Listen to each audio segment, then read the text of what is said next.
પરેશભાઈ business તો કરે છે ચબૂતરાનો બીજો બધો, પણ એ સાથે સાથે મેં વાત કરી કે માનવ કલ્યાણના કાર્યો પણ કરી રહ્યા. કે આ ચબૂતરા બનાવતા બનાવતા સેવા કરવાનો વિચાર ક્યાંથી આવ્યો? આપણે જાતે બધું નક્કી કરી શકતા નથી, ઉપરવાળાની મરજીથી થાય. અને ચબૂતરા બનાવવાના શીખવાડા એ જ સેવાનું કામ છે.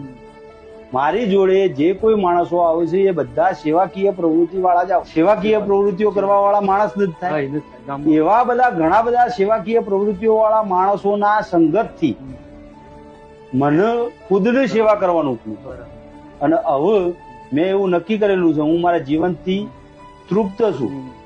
અને મેં એવું નક્કી કરેલું છે કે જિંદગીના બાકી રહેલા દિવસોમાં વધારે ચબૂતરા કરવાના અને આપણી સાથે આવવા વાળા કર્મો જ આપણે ભેગા કરવાના. મને એવું જ્ઞાન થયેલું છે કે હું ગમે તેટલા પૈસા ભેગા કરું તો એમાંથી 1 રૂપિયો મારા હાથે આવવાનો નથી, પણ મારા કરેલા